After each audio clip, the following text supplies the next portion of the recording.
Presidente de la República de El Salvador y de invitarlo a dirigirse a esta asamblea. Señora Presidenta de la Asamblea General, Griselda, una compatriota nuestra y nuestra embajadora ante las Naciones Unidas, excelentísimos jefes de señores de Estado y de Gobierno, honorables miembros de las diferentes delegaciones, mi esposa Gabriela y mi hija Laila, señoras y señores, y principalmente a los hermanos de todas las naciones del mundo. Les traigo un saludo de la tierra de los volcanes, del surf, del café, del Bitcoin y de la libertad. Casi todo lo anterior es fácilmente verificable. Cualquiera que vaya a El Salvador encontrará las mejores playas para surfear del mundo. Volcanes por todas partes, un café increíble, podrá caminar con paz y tranquilidad por cualquier rincón de nuestro país y especialmente encontrará un pueblo unido luchando por su libertad. Y eso es precisamente lo que vengo a hablar en este podium, en la Asamblea General de las Naciones Unidas, de libertad. La que añora mi pueblo y la que añoran todos los pueblos del mundo.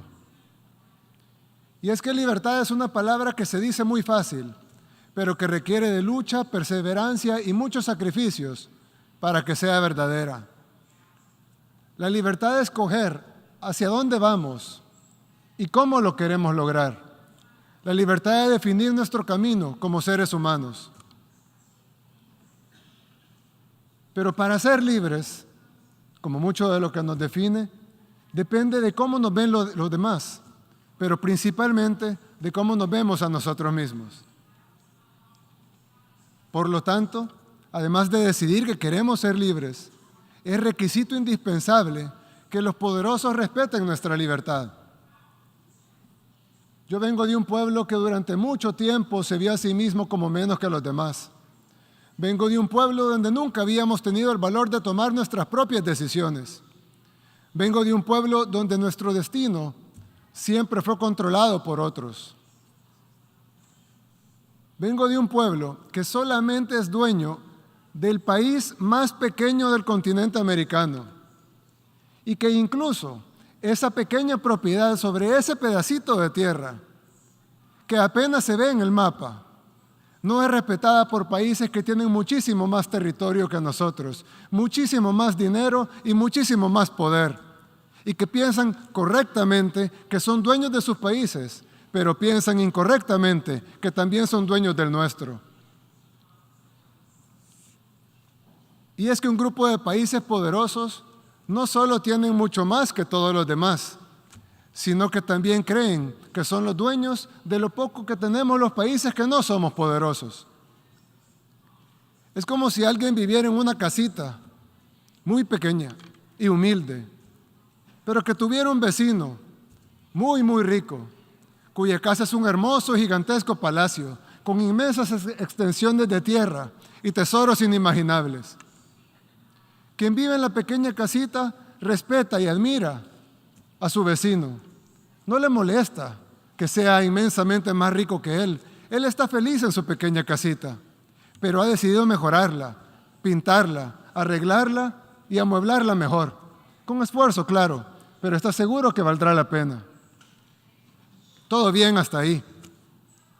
Hasta que el vecino rico decide que su vecino pobre no tiene el derecho de arreglar su casa. No tiene el derecho de comprar otros muebles o pintar las paredes. El vecino rico ha decidido que no solo es dueño de su palacio, sino que también puede ir a dar órdenes a la pequeña casa de su vecino pobre. Y la orden es que todo tiene que seguir mal, como estaba antes. Los arreglos no están autorizados. El vecino pobre no tendría por qué adversar a su vecino rico. No tiene por qué envidiarlo o aspirar a tener lo que el vecino rico tiene. No tiene por qué pretender que irá a su palacio a darle órdenes o a exigirle que cambie el color de su mármol. Pero el vecino pobre sí debe tener al menos el derecho de limpiar su casa, pintar sus paredes, cambiar sus muebles, sembrar flores en su jardín y cambiar su techo por uno que no tenga goteras y que lo proteja de la lluvia. Eso no puede molestar al vecino rico. Él no puede exigirle que vuelva a poner los muebles viejos, que corte las flores, que despinte las paredes, que quite el techo nuevo, que además le está funcionando para poner el techo viejo que había antes, con el agravante que ese techo con goteras nunca sirvió.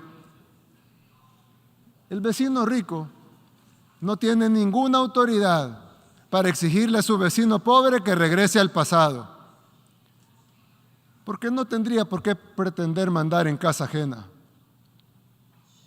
En segundo lugar, porque ese vecino pobre ya intentó seguir las órdenes de su vecino rico y no le pudo haber ido peor. Y en tercer lugar, porque lo que está haciendo está funcionando por primera vez. ¿Por qué debería su vecino obligarlo a regresar a como estaba antes? ¿Con qué objetivo? ¿Para lograr qué? ¿Acaso no debería estar feliz que su vecino pobre esté un poco mejor que antes? Por eso digo que la libertad es algo por lo que aún luchamos en nuestro país, en El Salvador. Porque si bien somos libres y soberanos e independientes en papel, no lo seremos de verdad hasta que los poderosos entiendan que queremos ser sus amigos, que los admiramos, que los respetamos, que nuestras puertas están abiertas de par en par para comerciar, para que nos visiten, para construir las mejores relaciones. Pero lo que no pueden hacer es venir a mandar a nuestra casa. Y no solo porque es nuestra, sino porque no tendría sentido deshacer lo que estamos logrando. En poquísimo tiempo, El Salvador ha pasado de ser el país más peligroso del mundo, literalmente, el país más peligroso del mundo, a estar en camino a ser el país más seguro de América. Pasamos de ser un país para muchos desconocido, y los pocos que lo conocían por las pandillas, por los muertos, por la violencia, por la guerra. Pasamos de eso a ser un país conocido por las playas, por el surf, por sus volcanes, por su libertad financiera, por su buen gobierno y por haber acabado con el crimen organizado. Y esos logros que apenas empiezan y que se están consiguiendo en poquísimo tiempo, para nosotros son inmensos y tenemos el derecho a continuar en el camino de nuestro desarrollo. Por eso dije al principio que la libertad es algo por lo que aún luchamos, porque todavía necesitamos que se nos reconozca nuestro derecho a ser libres, a ser independientes de verdad. Quise utilizar este podio para decir estas palabras, porque tal vez no solo resonarán en mi país, El Salvador, sino también en otros pueblos del mundo, que como el mío, quieren construir su propio camino con libertad. Unos podrán hacerlo antes, otros después. Para unos será más fácil, para otros será más difícil. Pero será mucho más rápido si los países poderosos nos ayudan, o al menos, si no nos quieren ayudar, que no estorben. Cada pueblo debería encontrar su propio camino.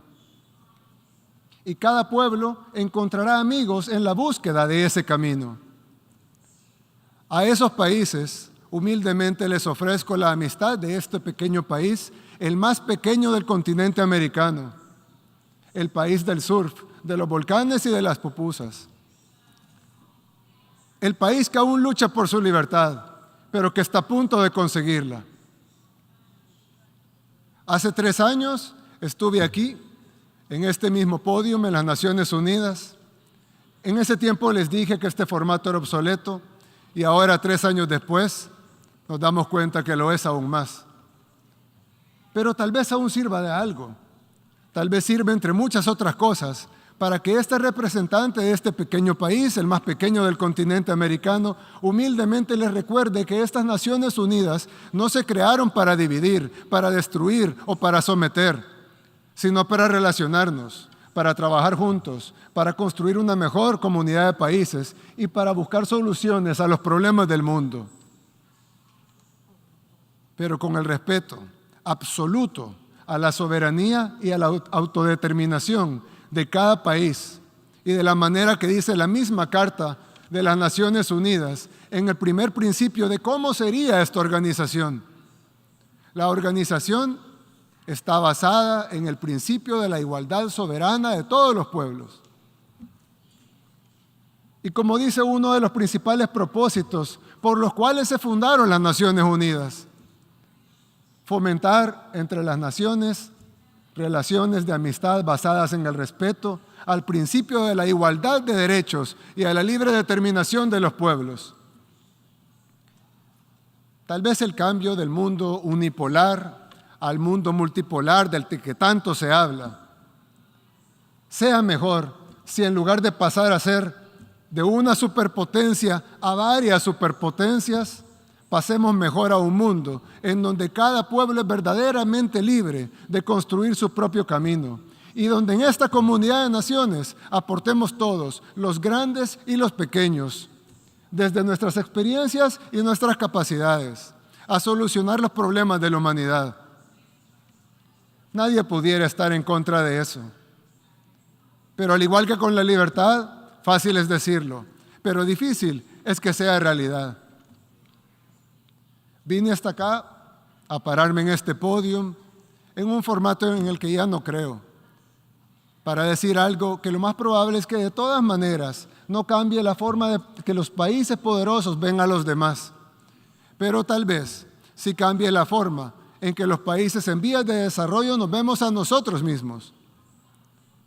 Si después de estas cortas palabras he logrado algo de eso, o al menos que un puñado de individuos que se verán a sí mismos con respeto y que sepan que son capaces de construir su propio camino, entonces valió la pena venir hasta acá, a hablar en este formato obsoleto.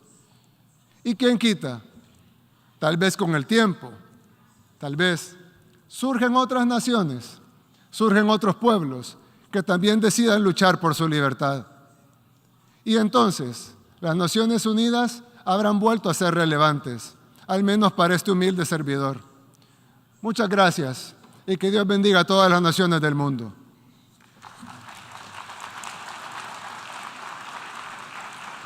En nombre de la Asamblea, deseo agradecer al presidente de la República de El Salvador la declaración que acaba de formular y pido a protocolo que acompañe a su excelencia.